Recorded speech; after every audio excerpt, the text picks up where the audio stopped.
Good morning, everybody. Today we will talk about organizational behavior and human resource planning. What is organizational behavior? Actually, organizational behavior is the study of human behavior in organizational setting. That means it is interface between human behavior and organization. Actually, in organizational behavior, we used to study human behavior, how human behaves in an organization. Okay, एक organisation, कोई organisation में human जो individual people है उसका क्या behaviour है। क्योंकि organisational का एक किसी भी ऑर्गेनाइजेशन का एक ऑब्जेक्टिव होता है, एक गोल होता है, और वो जितने भी ऑब्जेक्टिव या गोल है ऑर्गेनाइजेशन का, वो सारा जो है डिपेंड करता है इंडिविजुअल और ग्रुप ऑफ पीपल, ठीक है, जो कि उस ऑर्गेनाइजेशन में काम करता है। इसलिए जो कोई भी बिजनेस मैनेजमेंट में ऑर्गेनाइजेशनल बिहेवियर का एक बहुत बड़ा योगदान है। ठीक है, तो जो ऑर्गेनाइजेशनल बिहेवियर जो है वो मॉनिटर किया जाता है किसी भी ऑर्गेनाइजेशन में टीम के द्वारा।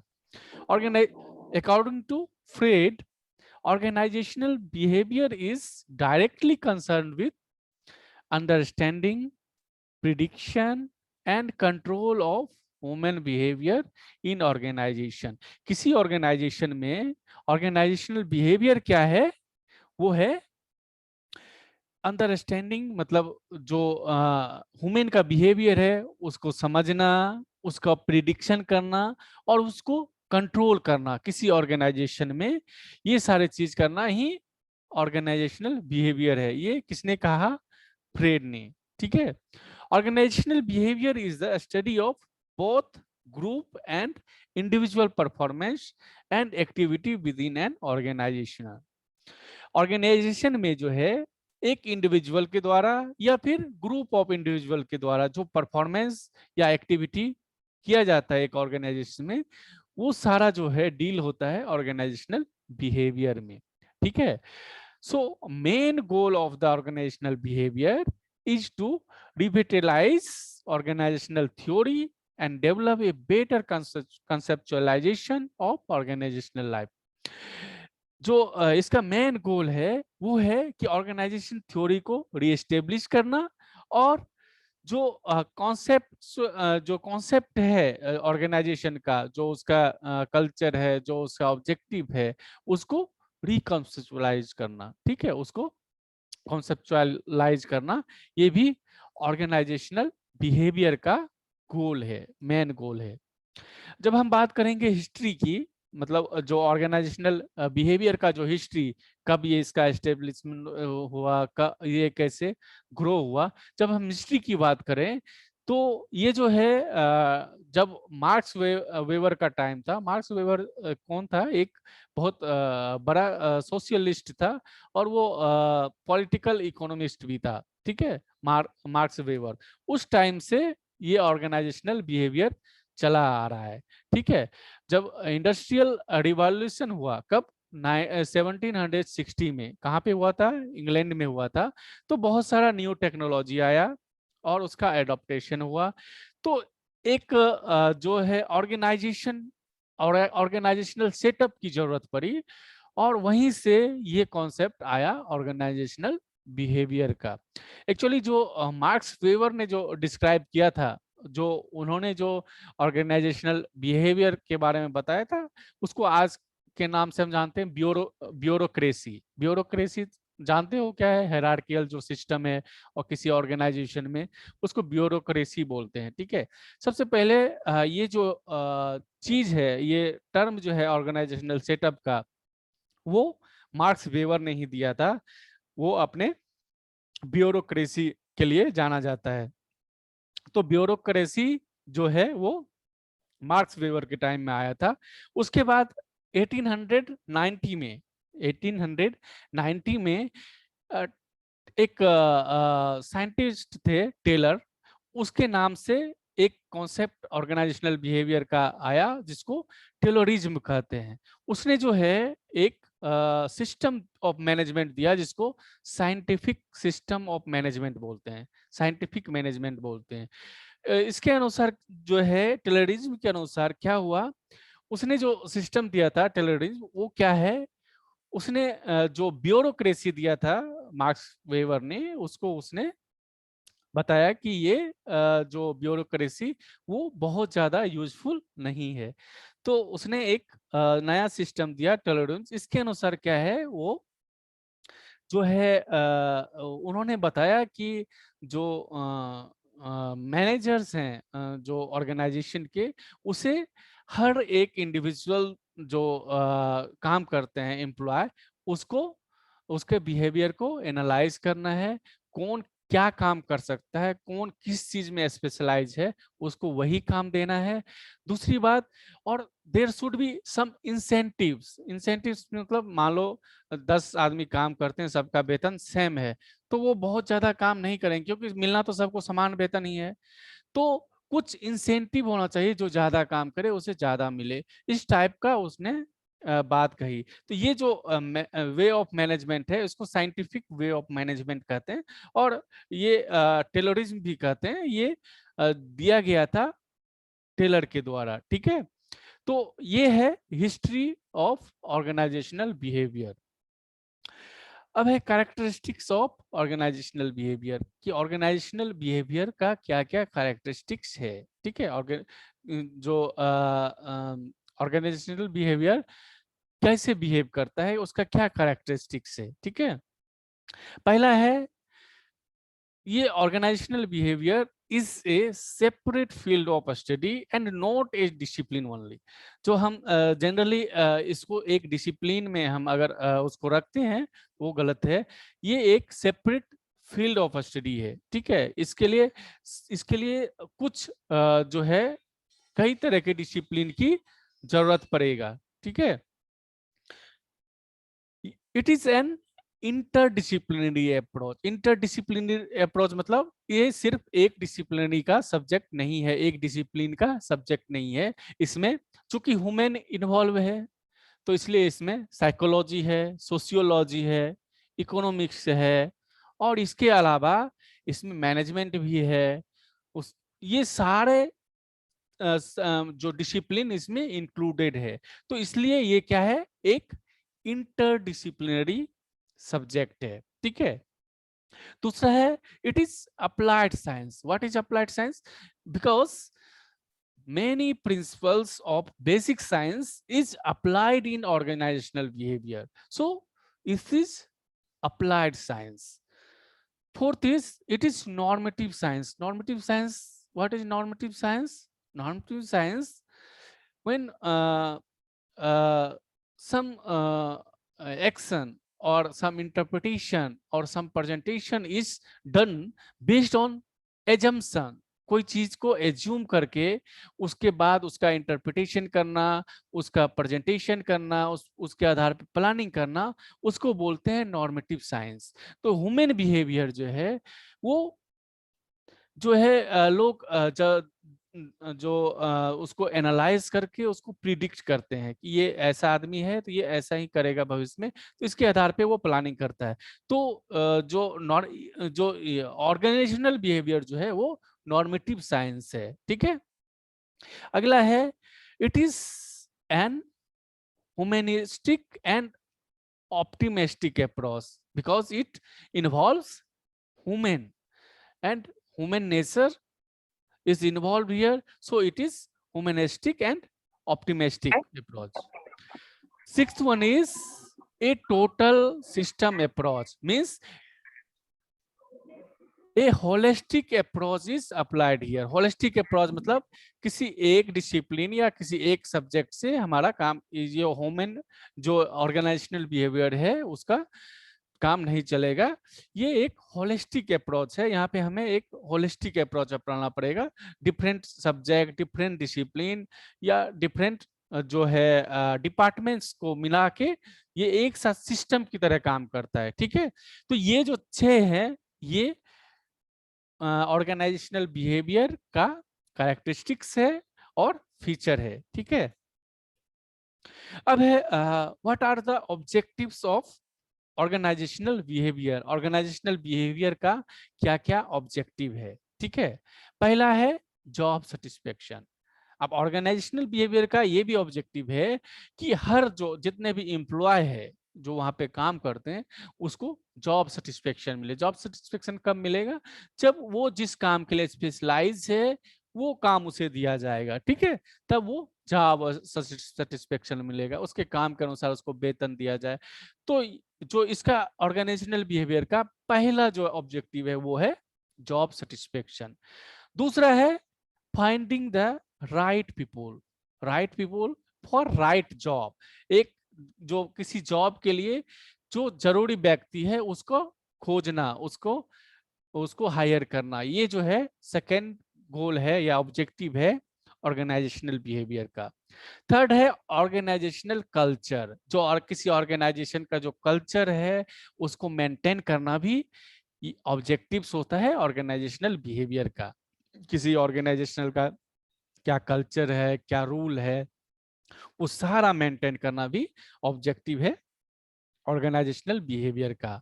फोर्थ है लीडरशिप एंड कॉन्फ्लिक्ट रिजोल्यूशन। अच्छा लीडरशिप डेवलप करना भी ऑर्गेनाइजेशनल बिहेवियर का ऑब्जेक्टिव है।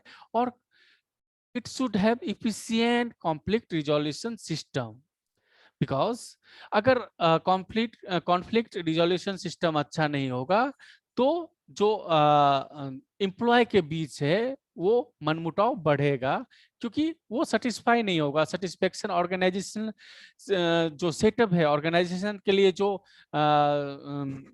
उसके लिए जो ऑर्गेनाइजेशनल के लिए जो फेथ है वो कम होगा और प्रोडक्टिविटी घटेगा। इसलिए कॉन्फ्लिक्ट रिजोल्यूशन सिस्टम जो है वो इफिशिएंट करना भी ऑब्जेक्टिव है ऑर्गेनाइजेशनल बिहेवियर का। पांचवा है अंडरस्टैंडिंग एम्प्लॉयज बेटर। हर एक एम्प्लॉयज के बारे में सही जानकारी प्राप्त करना भी ऑर्गेनाइजेशनल बिहेवियर का ऑब्जेक्टिव है, क्योंकि जब तक उसके बारे में नहीं पता रहेगा तो वो सही प्लानिंग या सही डिसीजन एम्प्लॉय के बारे में नहीं ले पाएगा। ठीक है, तो ये भी उसका ऑब्जेक्टिव है ऑर्गेनाइजेशनल बिहेवियर का। अगला है understanding how to develop good leader. जो अच्छा लीडर मतलब जो ऑर्गेनाइजेशन को रन करे, अच्छा उसका प्रोग्रेस करे, उस लीडर को कैसे डेवलप करना है, ये भी ऑब्जेक्टिव है ऑर्गेनाइजेशनल बिहेवियर का। अगला है develop a good team, because team efforts matters. अगर एक इंडिविजुअल के चाहने से पूरा ऑर्गेनाइजेशन में बदलाव नहीं होगा। बदलाव तभी होगा जब पूरी टीम जो है कोशिश करेगा। तो ये जो अच्छा टीम डेवलप करना भी जो है ऑर्गेनाइजेशनल बिहेवियर का ऑब्जेक्टिव है। और ओवरऑल जो है ये सारा चीज करने का पर्पस क्या है? To increase the productivity of the employees. So last objective is higher productivity. So these are the 8 objective of organizational behavior.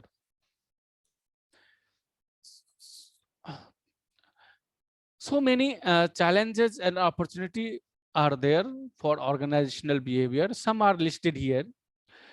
First is improving people's skill.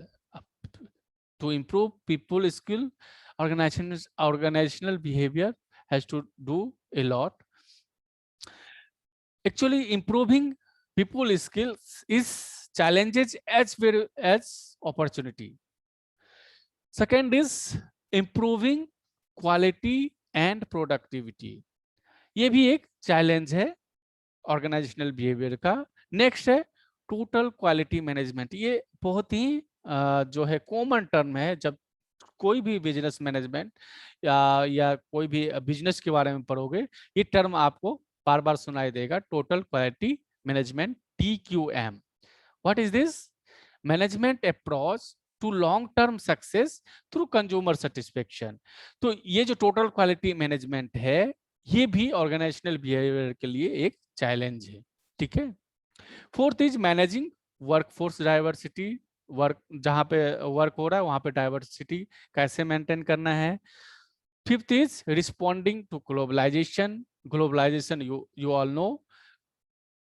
Six is empowering people, people को empower करना, ये भी challenges है।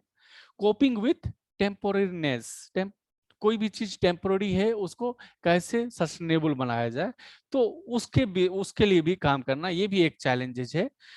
अगला है stimulating innovation, innovation को कैसे stimulate किया जाए और कोई चीज जो ऑर्गेनाइजेशन है उसमें चेंज कैसे लाया जाए, वो भी इसका चैलेंज है।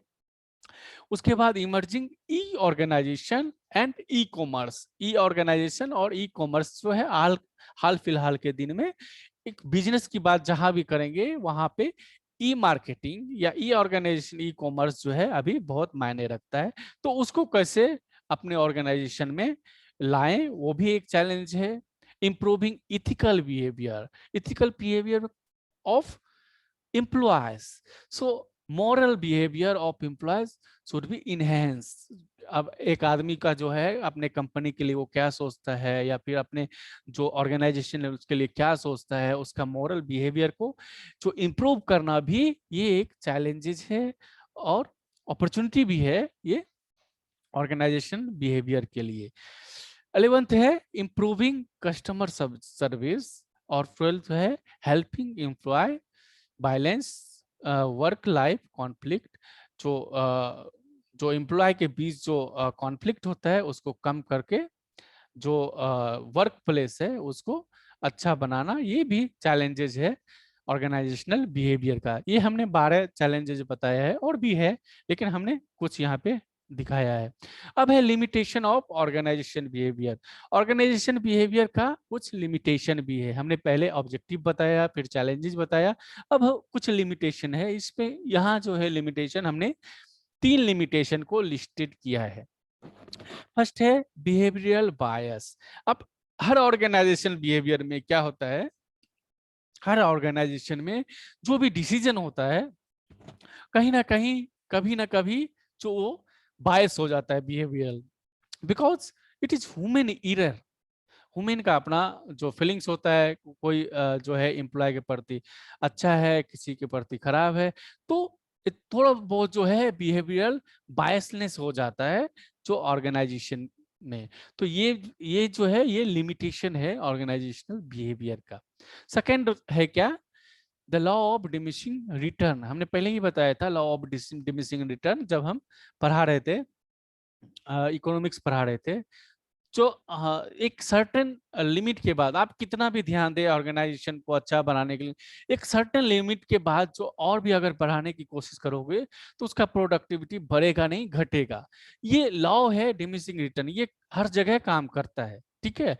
तो ये भी एक लिमिटेशन है, आप वहीं तक बढ़ा सकते हैं प्रोडक्टिविटी जहां तक जायज है, उसके जो ऑप्टिमम एक ऑप्टिमम लेवल के बाद जो है वो प्रोडक्टिविटी घटेगी, और ये घटेगी ही। आप कितना भी अच्छा सेटअप कर लो ऑर्गेनाइजेशन का, वो एक जो लेवल पे पहुंचने के बाद वो घटेगा। ये ऑर्गेनाइजेशनल बिहेवियर का क्या है, लिमिट है, ठीक है, लिमिटेशन है। अगला है unethical manipulation of people. People जो है जाहिर बात है उसमें पीपुल सारे जो है वो ह्यूमन ही है, चाहे वो एम्प्लॉय हो या जो भी है, उसमें भी बहुत सारा बिहेवियर होता है। कोई किसी का बिहेवियर अच्छा होता है, किसी का अच्छा नहीं होता है, तो उसमें से कुछ लोगों का अनइथिकल बिहेवियर भी होता है और वो मैनिपुलेट भी करते हैं। तो ये सारा चीज जो है ऑर्गेनाइजेशनल बिहेवियर का जो है लिमिटेशन है, जो ऑर्गेनाइजेशनल बिहेवियर की जो उपयोगिता है उसको कम करता है, ठीक है। तो हमने ये 3 जो है लिमिटेशन बताया ऑर्गेनाइजेशनल बिहेवियर का। अब है ऑर्गेनाइजेशनल बिहेवियर का मॉडल, ठीक है। ऑर्गेनाइजेशनल बिहेवियर हालांकि यहाँ पे बहुत सारा कॉम्प्लेक्स दिख रहा है लेकिन कॉम्प्लेक्स नहीं है। तुम चाहो तो इसे 3 लेवल में ही कर सकते हो। एक है इंडिविजुअल लेवल, दूसरा है ग्रुप लेवल और तीसरा है ऑर्गेनाइजेशनल लेवल। ये 3 लेवल है।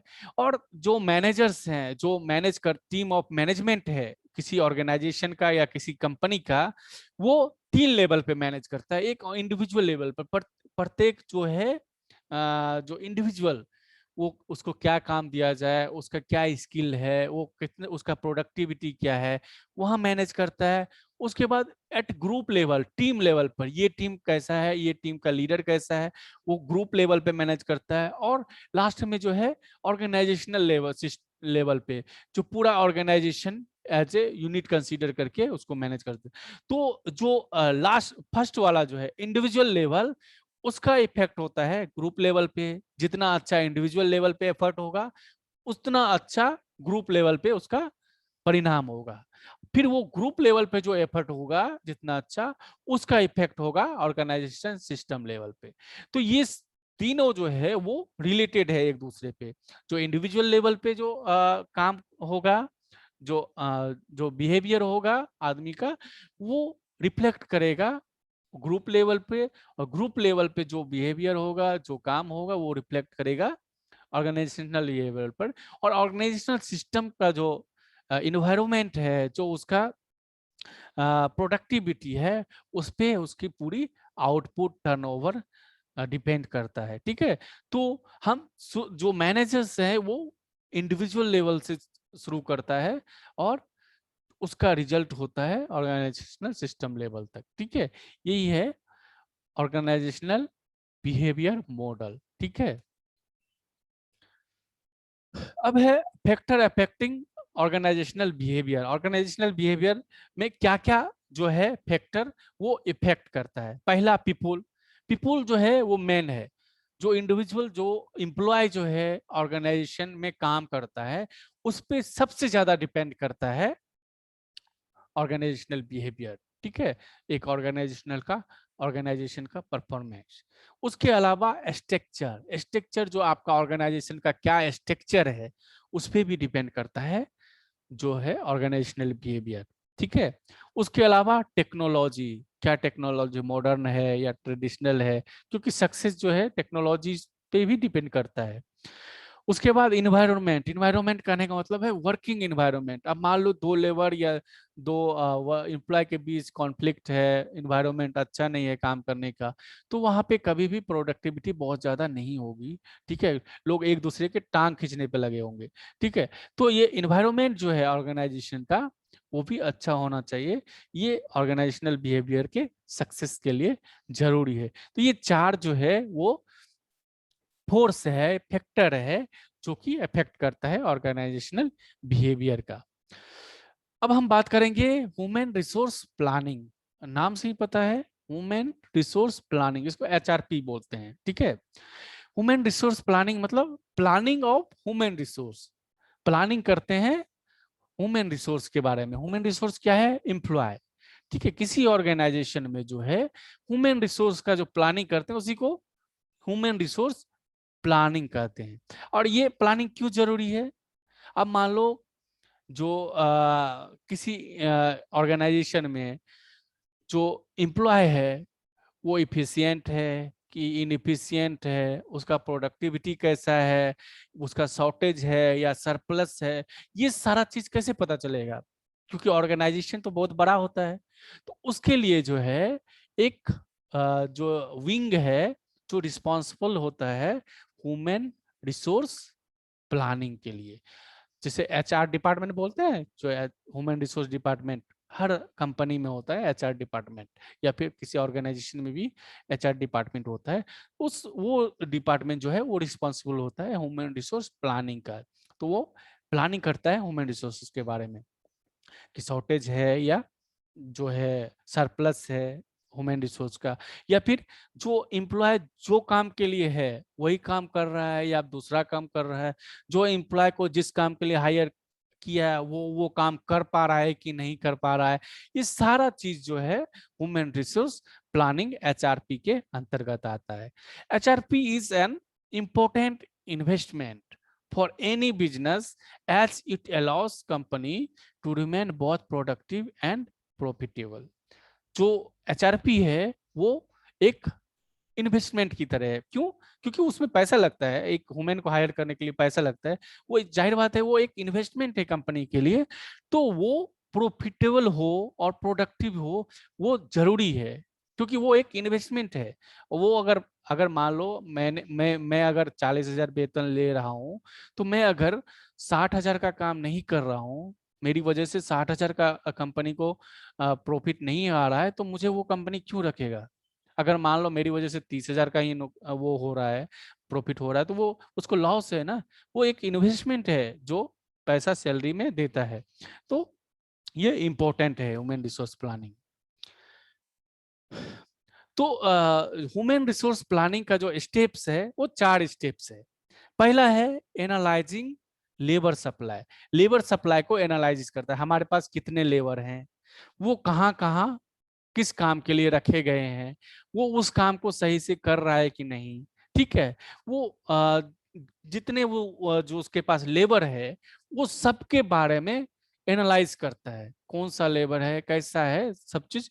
पहला स्टेप ये है analysing labour supply.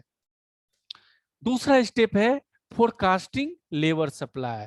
In second step they forecast the labour demand. Labour demand, अब मान लो नेक्स्ट ईयर जो है लेबर का क्या डिमांड, मैंने लेबर सप्लाई का एनालिसिस कर लिया। अब हमको लेबर का डिमांड, हमको जो कंपनी, एक्चुअली कंपनी का जो पॉलिसी है या फिर प्रोसेस है वो दिनों दिन चेंज होता रहता है। ठीक है। तो अगले जो पॉलिसी है उसमें कितना लेबर चाहिए हमको, लेबर हमको लेबर का क्या डिमांड है, वो प्रत्येक डिपार्टमेंट से उसका रिक्वायरमेंट लेता है और लेबर डिमांड का फोरकास्टिंग करता है, नेक्स्ट ईयर हमको कितना चाहिए। क्योंकि लेबर सप्लाई तुरंत तो नहीं बढ़ेगा, उसके लिए हायर करेगा लेबर को, उसका एम्प्लॉय जो वो जॉब लगाएगा, तो उसके लिए कुछ क्राइटेरिया होता है सिलेक्शन का, तो वो सब प्रोसेस में थोड़ा टाइम लगेगा। इसलिए वो पहले से फोरकास्ट करते हैं डिमांड और पहले से उसकी तैयारी करते हैं। ठीक है। अगर लेबर का शॉर्टेज है तो वो हायर करते हैं, लेकिन वो जो है पहले से डिमांड का फोरकास्ट करते हैं। ठीक है। जब वो डिमांड पहला क्या किया, एनालिसिस किया सप्लाई का, हमारे पास क्या क्या लेबर है और क्या क्या काम कर रहा है, उसके बाद डिमांड का फोरकास्ट किया।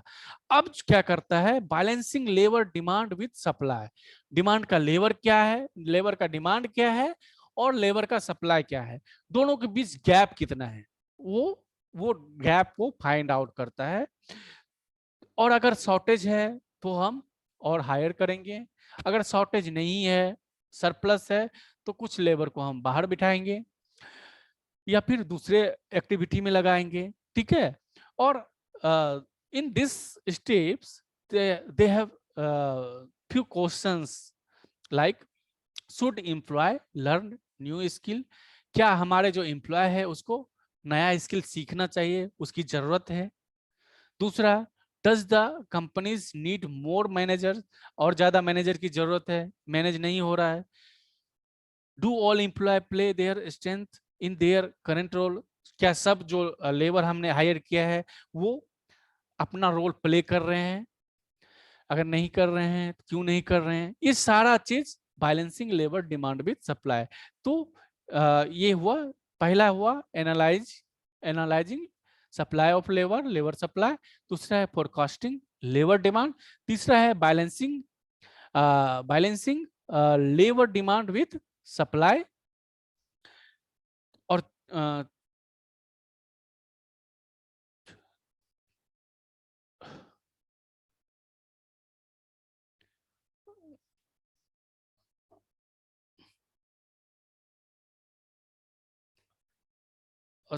चौथा है developing and implementing the plan. Plan को जो हमने वो किया उसको डेवलप करना है और इम्प्लीमेंट करना है। जितना अगर मान लो जो शॉर्टेज है लेबर का तो लेबर को हायर करेंगे, अगर सरप्लस है तो उसको कुछ और काम देंगे या कंपनी से बाहर बिठाएंगे, वो उसको इम्प्लीमेंट करना। ये चार जो है वो जो ऑर्गेनाइज ये जो ह्यूमन रिसोर्स प्लानिंग प्रोसेस का ये चार जो है स्टेप्स है। ठीक है। अब है hard versus soft human resource planning. दो टाइप का होता है ह्यूमन रिसोर्स प्लानिंग, एक हार्ड होता है और एक सॉफ्ट होता है। हार्ड में क्या है, इसमें जो है वो क्वांटिटिव मैट्रिक्स बनाता है, लेबर जो लेबर का कितना शॉर्टेज आगे होने वाला है उसके आधार पे वो जो हायर करने का प्रोसेस शुरू कर देता है। ये है हार्ड प्लानिंग में। सॉफ्ट प्लानिंग में क्या करता है, वो पहले से नहीं करता है, जब जरूरत पड़ता है उस टाइम वो किसी कॉर्पोरेट से या फिर किसी जहां से वो उसे मिल पाए उस टाइम वो हायर करता है। ये दोनों में बस इतना ही अंतर है, हार्ड और सॉफ्ट ह्यूमन रिसोर्स प्लानिंग। ठीक है, ये था हमारा ऑर्गेनाइजेशनल बिहेवियर और ह्यूमन रिसोर्स प्लानिंग। ये खत्म हो गया। किसी को कुछ क्वेश्चन हो तो बताओ। सर हाँ बोलो। सर जैसे कोई भी अगर